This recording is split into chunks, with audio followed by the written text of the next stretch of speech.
La religión puede ser el enemigo más grande de la fe.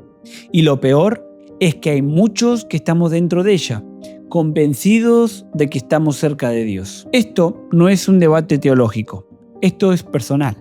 Hay personas que llevan años yendo a la iglesia y sintiéndose cada vez más vacías, sin entender por qué. Hay gente que dejó la fe porque se cansó de la religión, sin saber que no son lo mismo. Por eso, la religión sin fe puede dejarte más solo que el ateísmo, porque al menos el ateo sabe qué busca, pero el religioso sin fe cree que ya llegó. Y eso, sí, eso te puede detener. Hoy vamos a hablar de algo que pocas personas están dispuestas a escuchar, porque toca algo muy sensible. Vamos a hablar de la diferencia entre creer en Dios y conocerlo de verdad. Y al final del video te voy a compartir algo que a mí me cambió la perspectiva completamente. Algo que nadie me había explicado de esa manera y que me hizo entender dónde estaba parado realmente. Así que te invito a que te quedes porque lo que viene va a valer cada minuto. Empecemos. Te pregunto, ¿cuántas personas hacen lo correcto religiosamente y aún así se sienten solos frente a Dios? Porque la religión funciona como un sistema de comportamiento. Te dice qué hacer, cómo hacerlo, cómo vestirte, qué decir. Y cuando lo cumplís, sentís que estás bien. Pero eso no es fe. Eso es cumplimiento. Y el cumplimiento por sí solo no conecta con Dios. Solo muestra que puedes seguir reglas. En Isaías 29:13 dice pues el Señor, porque este pueblo se acerca a mí con su boca y con sus labios me honra, pero su corazón está lejos de mí y su temor de mí no es más que un mandamiento de hombres que se les ha sido enseñado. Ahora, Jesús menciona este mismo versículo en Mateo 15, 7 al 9 y dice, hipócritas, bien profetizó de vosotros Isaías cuando dijo, este pueblo de labios me honra, mas tu corazón está lejos de mí. Pues en vano me honran, enseñando como doctrinas, mandamientos de hombres. ¿Qué quiso decir Jesús acá? Que a Dios no le interesa que tengas un buen rendimiento religioso, ¿sí? Le interesa tu corazón, tu búsqueda constante, internamente hablando, ¿no? ¿Sí? De Dios. Eso es lo que le importa a Dios realmente. Tu búsqueda constante de Él. Jesús mismo cuenta la historia, ¿sí? De dos hombres que van al templo a orar, donde el fariseo repasa en voz alta todo lo que hace bien, ¿no? Que ayuna 2 veces por semana, que da el diezmo y que no es como los demás. Pero del otro lado se encontraba el publicano, que era todo lo contrario y que no puede ni levantar los ojos porque no hace ni de cerca lo que hace el fariseo. Solo dice Dios, sé propicio a mí, pecador. Para ponernos básicamente en contexto, un publicano era un judío que decidía por cuenta propia recaudar los impuestos a los judíos, ¿sí? Para el Imperio Romano. Entonces, obviamente que a los ojos de los judíos, el publicano era considerado un traidor, ¿no? Un ladrón legalizado o impuros. Entonces, al final de la historia que menciona Jesús, dice que el publicano, no el fariseo, al final salió justificado por Dios. ¿Pero por qué? Porque simplemente el fariseo tenía la apariencia perfecta, pero estaba vacío por dentro. En cambio, el publicano no tenía nada que mostrar, pero tenía algo que sí quería Dios, y era su corazón. Entonces, pensá en alguien que conoces, o en vos mismo, que vas a la iglesia cada domingo, que participás del ministerio, que conocés todos los versículos, que nunca llegás tarde, pero sin embargo en privado sentís que Dios no está. Y que si fallás una semana, sentís que Dios se va a alejar de vos. Bueno, eso no es fe. Eso es simplemente una gestión de imagen espiritual. Porque la fe que Dios nos invita a seguir no se construye a través de reglas religiosas, ¿sí? En lo externo. Se construye internamente, a través del corazón, en la constante búsqueda de Dios, en lo que Él realmente quiere para nosotros. Pero si la religión no es fe, ¿qué es entonces? Y más importante, ¿cuál es la diferencia que nadie te explicó? Bueno, primero hay que entender ¿sí? Que es la fe. En Hebreos 11:1 dice: es pues la fe, la certeza de lo que se espera, la convicción de lo que no se ve. Mira, te lo voy a poner así. Imagínate un médico, ¿sí? Que tengas de confianza. Alguien que te ha demostrado con su experiencia muchas veces en el pasado lo que es capaz. Y un día te toca ir al hospital y te dicen que te tienes que operar. Y tu médico de confianza te dice que la cirugía va a salir todo bien. Vos no podés ver el resultado porque no ha pasado todavía. Pero confías basándote en quién es ese médico, en su historial, en sus palabras. Eso no es fe ciega. Es confianza informada, ¿sí? En una persona confiable. Entonces, ¿a qué voy con esto? Es que eso es fe. No es ignorar la realidad. Es confiar en Dios, cuyo carácter ya se te ha revelado, aunque el resultado todavía no sea visible. Y que en el medio hay una sola cosa, y eso es amor. Uno de los tantos ejemplos es el de Abraham, que se encuentra en Génesis 15, porque él no tenía un sistema religioso, no tenía Biblia, no tenía iglesia, no tenía templo, solo tenía una voz que le dijo: sal de tu tierra. Y él salió, sin mapa, sin garantías, solamente confiando. Y la Escritura dice que eso le fue contado por justicia, porque Abraham amaba y adoraba a Dios con todo su corazón. Y su fe era relacional, no era un sistema, era un vínculo. Entonces, no se basa en qué tan bien te portás, sino en qué tan profundo conoces y confías en Dios. Porque, por ejemplo, siento que hay dos tipos de personas. Están los que son hijos y están los que son empleados. Y la diferencia entre un hijo y un empleado no es el comportamiento, es el tipo de relación que tienen con él. Porque el empleado cumple por miedo o recompensa. En cambio, el hijo actúa desde el amor, desde la fe. Y yo lo sé, porque fui un empleado por mucho tiempo. Entonces, la religión, ¿sí?, te hace empleado de Dios. La fe te hace hijo.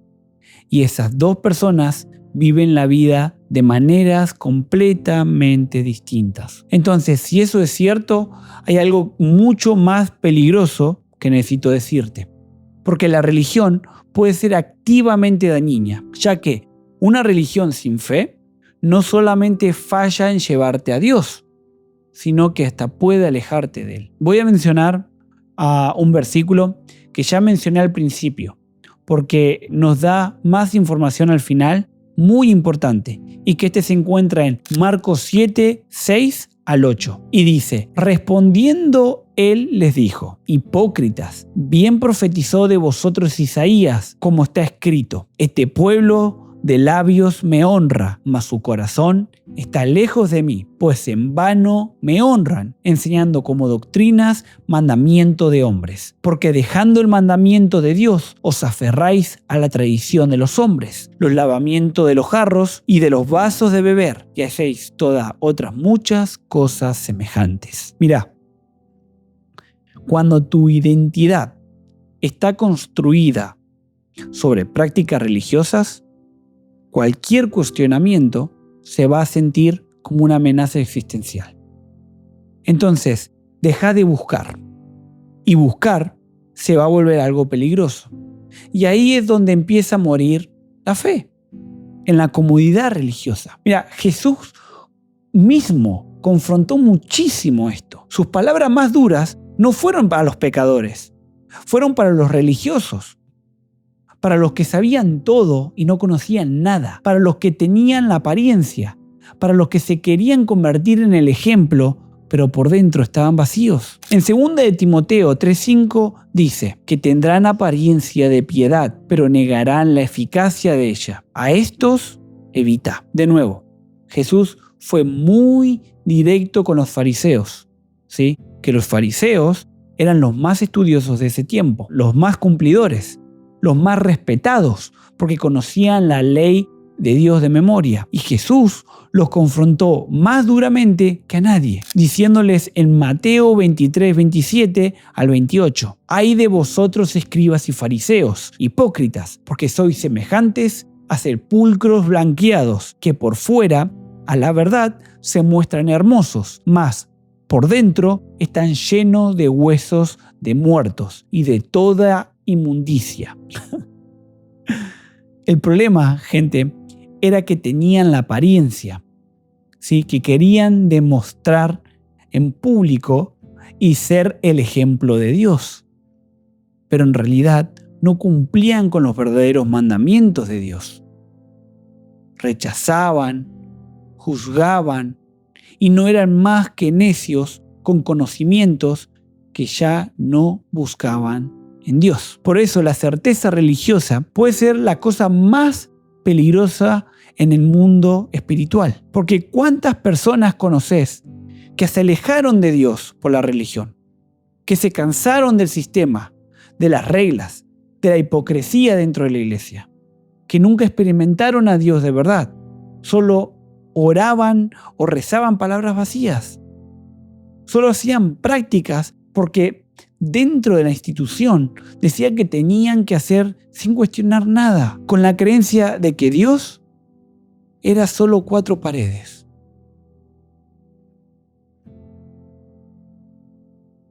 Y de nuevo, siento que no es su culpa, siento que no es la culpa de ellos, sino que nadie les enseñó la diferencia entre una institución y Dios. Así que el mayor enemigo de la fe no está afuera de la iglesia. A veces están sentados en primera fila. Pero hey, no quiero dejarte solamente con el problema, porque hay una salida y es más simple de lo que crees, porque no tenés que dejar de ir a la iglesia.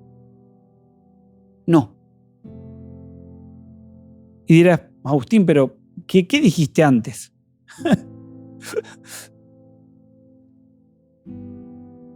Déjame explicarte, porque de verdad no tenés que dejar de ir a la iglesia, pero lo que sí tenés que dejar de hacer es relacionarte con Dios como si fuera una institución. Eso es lo que tenés que dejar de hacer. Tenés que dejar de relacionarte con Dios como si fuera una institución. En Jeremías 29:13 dice, «Me buscaréis y me hallaréis, porque me buscaréis de todo vuestro corazón». El paso, ¿sí?, de religión a fe no es un evento. Es una decisión de honestidad, de dejar de actuar y empezar a buscar de verdad, de admitir que no sabes tanto como creías y relacionarte con Dios como alguien que está ahí, no como un sistema que tenés que dominar, que tenés que seguir. En Juan 4:23 al 24 dice, «Mas la hora viene, y ahora es, cuando los verdaderos adoradores adorarán al Padre en espíritu y en verdad, porque también el Padre tales adoradores busca que le adoren. Dios es espíritu, y los que le adoran en espíritu y en verdad es necesario que adoren». Acá Jesús está definiendo la búsqueda constante de Dios y no en un rendimiento religioso. Porque una de las historias que más me encanta, ¿sí?, es de cuando Jesús habla con la mujer samaritana, que tenía todo en contra. De por sí, ella ya era samaritana, que para ese entonces, ¿sí?, los judíos lo despreciaban a los samaritanos. Encima ella tenía 5 maridos y vivía con uno que encima no era el suyo, no era religiosa, no cumplía nada. Y Jesús, cuando se reúne con ella, no le pide que primero se limpie, no le da una lista de cosas que tiene que hacer. Al contrario, le ofrece agua viva, una relación que sacia de verdad. Y en esa conversación, ella lo reconoce como el Mesías, antes que muchos religiosos de esa época. Entonces Dios no encontró a la mujer perfecta, encontró a la mujer honesta. Así que déjame decirte esto, y te pido perdón si lo que voy a decir a continuación te va a doler. pero es la verdad. Dios no busca que estés siguiendo reglas de doctrinas humanas. No busca que te vistas de una manera o de otra. No busca que te sepas todos los coros. No busca que te sepas la Biblia de principio a fin y de memoria. No busca que tengas que dar el diezmo constantemente. Dios no busca que no faltes una sola misa o servicio. ¿Sabes lo que busca Dios de vos? Tu corazón. Tu corazón. Tu búsqueda constante a Él. Que pongas tu fe en Él para que Él no solamente pueda guiarte, sino mostrarte por qué has venido acá. Para enseñarte tu propósito y todo lo que Él tiene reservado para vos, no solamente en el mundo, sino con Él. Entonces, mira, no sé en dónde estás vos en este momento. No sé si has dejado de ir a la iglesia por una de las razones que mencioné en este video. No sé si dejaste de leer la Biblia por el mismo motivo o si incluso abandonaste a Dios por causa de algo o de alguien. Pero si algo de todo esto que dije resonó con vos, no lo ignores. Porque eso que sentiste tal vez es exactamente lo que estaba buscando sin saberlo. Y me gustaría que me lo dejaras en los comentarios, ¿sí? Que me escribieras lo que estás procesando ahora mismo. Y con gusto te voy a leer, porque yo no soy quien y no hay nadie, tanto en YouTube como en las redes sociales, quien pueda juzgarte. Porque nadie, ni yo incluido, tiene ese derecho. Y aparte, porque la comunidad que hay acá también está en ese camino. Ahora, si querés seguir profundizando en esto, el siguiente video que deberías de ver es el que te dejo por acá, donde hablo de las 6 creencias erróneas que hay alrededor de Dios y que no dejan que las personas puedan saber quién es Dios de verdad. Muchas gracias y nos vemos ahí. Que Dios te bendiga. Hasta luego.